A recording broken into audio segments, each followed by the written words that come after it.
condition in which people are deprived of their fundamental needs like food, clothing, shelter, education and health is called as poverty. As I explained, that is what we learned now. But now, let's go back to history for a few minutes.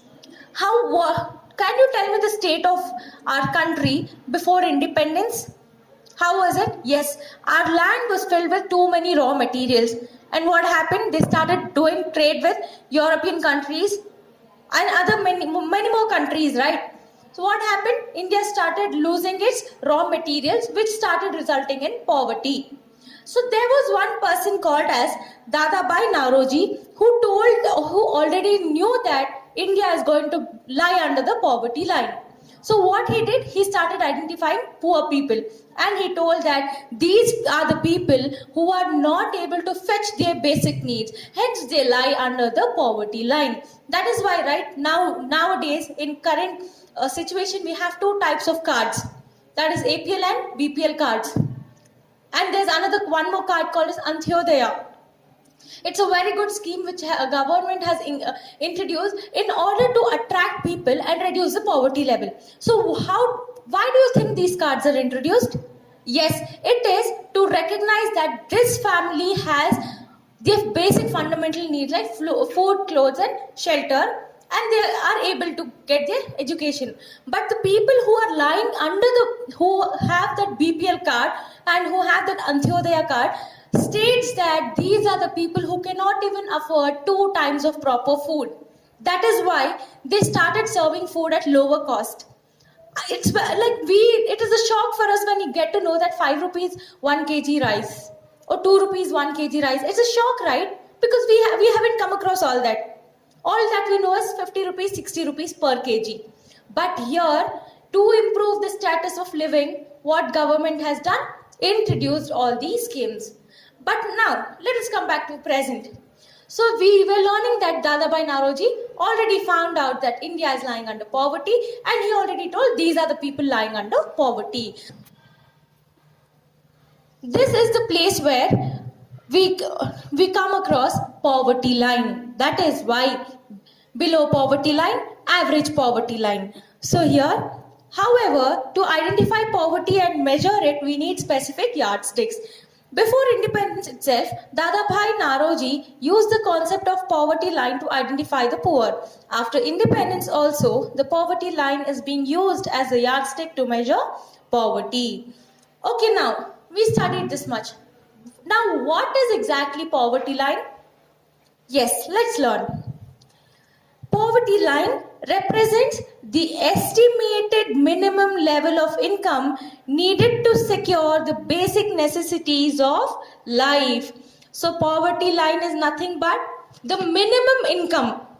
What is the lowest income in which a person can satisfy his basic needs is called as poverty line.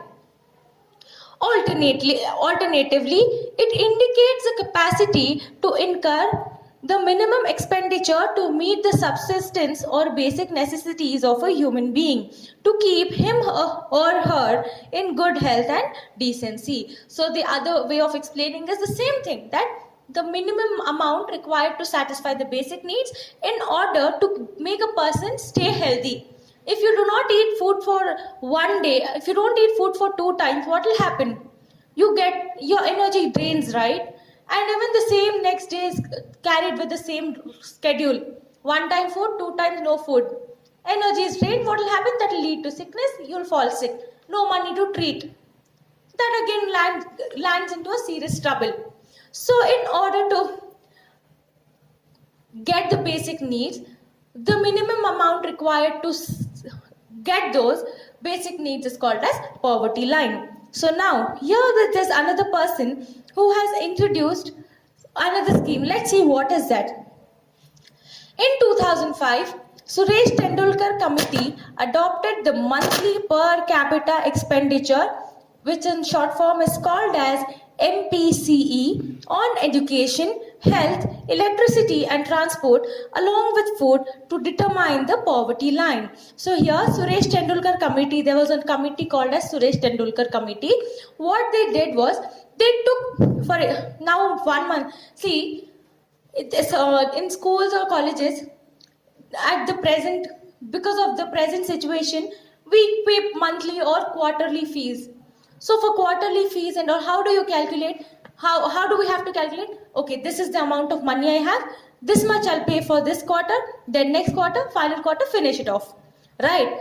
But here this person told money required for food, electricity, education, and other basic needs. He took the minimum amounts from all these basic needs and calculated what is the minimum amount to satisfy these basic needs. So this is how he calculated poverty line, by taking the basic needs like food, clothing, shelter, education, and what electricity bill, right? So these four certain things he took, and he calculated that this will be the minimum amount which will be required to satisfy the basic needs. Understood? Yes. So now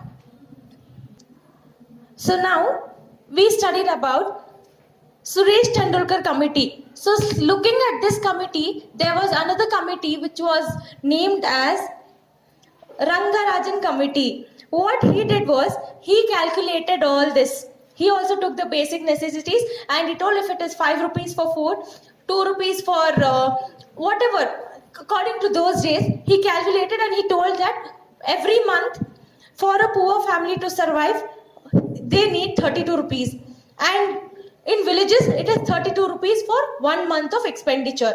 And in cities, for one poor family to exist, they need 47 rupees. So this is how they estimated. And then after this only, there were introduction of ration cards. That is why, right, when you go and show your ration card of BPL, what they do, they serve foods, all those grains at lower prices. And in 100 rupees, I think you can get many kgs of rice. But if you go to a normal shop and buy 100 rupees of rice, hardly you'll get 1.5 kg. So that is how the difference is. Understood? Yes. So here, C. Rangarajan committee, following the Tendulkar committee's recommendations, fixed the poverty line expenditure at rupees 32 in rural areas and rupees 47 in urban areas. But measurement of poverty is still a contentious issue. At the international level, the World Bank identifies a person who is unable to spend $1.25 for daily consumption as being below the poverty line. According to this criterion, nearly 41% of people are poor in India presently. So now we just studied about how Indian poverty line is calculated.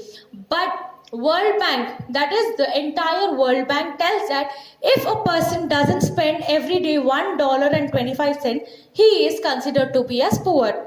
The value of dollar is too high, that is, it varies between 70 rupees to 80 rupees. If a person is not spending 70 rupees, $1.25, he is considered to be as poor. So when this World Bank calculated India, according to their calculations, they told that 40% of Indians are poor. Just imagine the state of poverty in India. It's shocking and saddening also, right? Yes. Now, I think you all are very familiar with graphs in mathematics. Yes. What do you do with graphs? You calculate the percentages. So similarly, in India, from the day of independence till now, there was a graph which was used in the calculation of poverty level in India. So from the time of independence, the poverty level were too high. Day by day, it started reducing, and finally, what happened when it reduced? There were certain schemes due to which the poverty level declined. It's still there, but not over. It's reduced. But now, why do you think is poverty existing in India and other countries? What is the reason for it? Let's learn about it. Now, poverty in India is due to interaction of many factors: historical, economic, social and political. However, the major economic factors that have contributed to current poverty are: that is rapid increase in population. That is, those days when there were many births at same time there were number of deaths also, because there were many things which were not in consideration. But now there are many buts. Population is increasing day by day. When there is more number of people existing, what will happen when there is no food? You have less food and more members in the family. Can you just provide the equal amount of food to everybody? No, because one will be hungry and other stomach will be full. Similarly, the same thing also happens in India. There is more growth of people in India, due to which there is poverty. So, rapid increase in the population is a major cause, as any amount of development is going to be insufficient for providing the basic necessities to people. Right? It's so clear. We cannot provide all the basic necessities to so many people at time, because it takes time even to convert the raw materials into finished products. Understanding? Yes. And now next one, low level and growth of national income. This is due to the general underdevelopment on the one hand and the rapid rise in the population on the other. The per capita income has remained at lower level. So here what is happening? As we all know, India is an underdeveloping country, which means it's still getting developed. There is more population growth. So country cannot provide basic needs at once. So due to which the national income is reduced. It is at lower level only. It is not able to rise up. Because see, when you have weight in one hand and similarly you have another weight in one hand, can you lift your hands at time? No. Either you need to put your one hand down and then rise up one, or do it vice versa. So here also it is the same. One population is growing, another one there's underdevelopment, due to which capital income is reduced. That is what means as low level and growth of national income. Rise in price level.